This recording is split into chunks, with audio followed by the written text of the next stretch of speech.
His first flight around our solar system. Here's a picture of Mars. By the way, this is not a professional tape. As you can see, these pictures are in a picture album, and I've just got my camcorder out, and Wendell and I are flipping through the pictures. So this is not a produced tape for you to look at. So it'll probably never be on the market, but at least you get a chance to see some of these pictures. This is Mars just from a different direction with the sun very bright on it. Now, here is Mars, but here's one of these satellites. It's in orbit around Mars, made on Earth, unannounced, and is in orbit. This is the spring of 1976, and this device is in orbit around Mars. I don't know exactly who made it or who put it up there. Here's another one. This is Mars again, and here's the light panels, solar panels, and the satellite equipment in orbit around Mars again. This is a different one. This is a dust storm on Mars. Billy wanted to get close and try to take pictures of artifacts. You've all heard about some of the Cydonia on Mars, about the face on Mars that Richard Hoagland and other people have been looking into. Billy published a paper back in the 70s talking about that. There was a race of people lived on Mars. They had a terrible catastrophe about 186,000 years back. At the time, there was about 40 million people killed on Mars, and they're all gone now, of course. So there were societies there, and we will find quite a few remains of their civilization once we get up there. Here he's on board one of their large motherships. This is the side or the edge of a saucer that was parked inside as he was walking by it. Here's Jupiter. Here's the mothership in orbit. They're flying into it to go aboard. It was 17 miles high and about 10 miles in diameter. He spent 3 days on it. They went to different places in our galaxy to show him around. This was the craft that was right in front of him as they were flying into it. He took a picture of that one.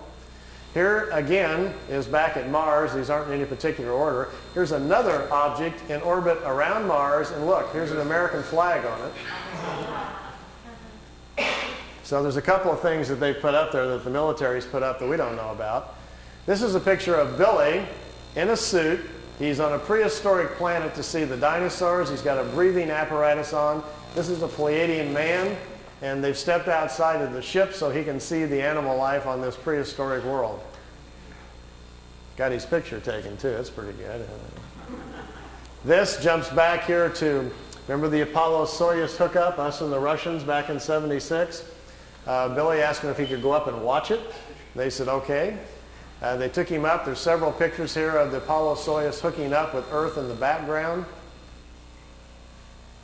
Some of the wildest pictures he's got. I mean, just look at the vantage point. The planet's in the background. How else would you get this picture unless you were up there at that particular vantage point? Not a lot of people have that in their photo albums, you know. You can imagine the people at NASA would crack up, you know, they'd probably find it a little hard to believe at first, but they don't have pictures like this. Here it is when it's just hooked up. There's Earth in the background, and here's the two capsules coming together.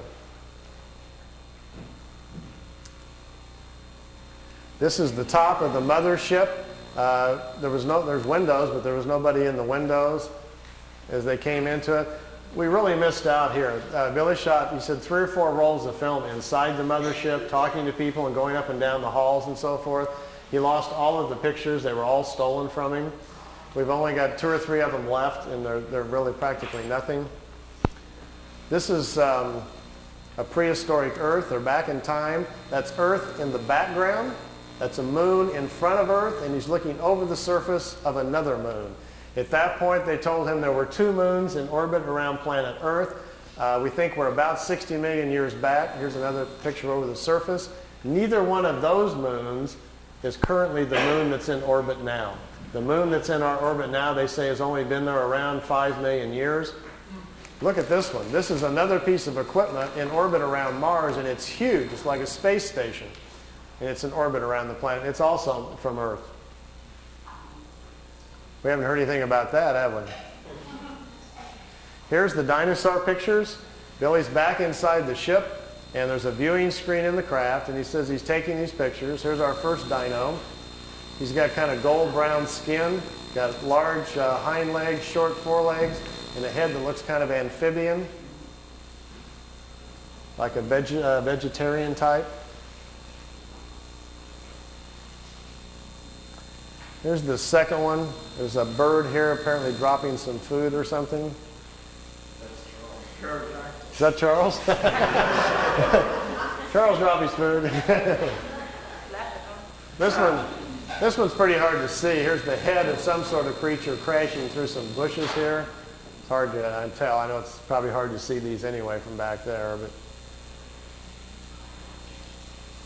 just the idea that someone could actually go back in time just really gets my brain going. There's a bird. There's his eyes, some pretty nasty looking teeth. And the last picture after this one is the strangest of all. It's a plant that has an insect head. Billy calls it a plantum. They were trying to explain to him how the evolution of different life forms goes. How, for instance, here's a plant life when the plants are the food kingdom of the world. When the plants evolve to a certain level of evolution, then these lower order forms, here's a small head, and this head is part of that plant. There's these two little eyes. It's an insect, the beginning of insect life on the planet when the food kingdom has evolved high enough. There are 7 different stages, they say, of spiritual energies or creational energies on a planet that create the many different kinds of life forms. There's a transition from one kind to the next. Ours is the 7th or the last one. We have to wait until the animal kingdom has raised the evolution of the body material high enough so our cycles can start.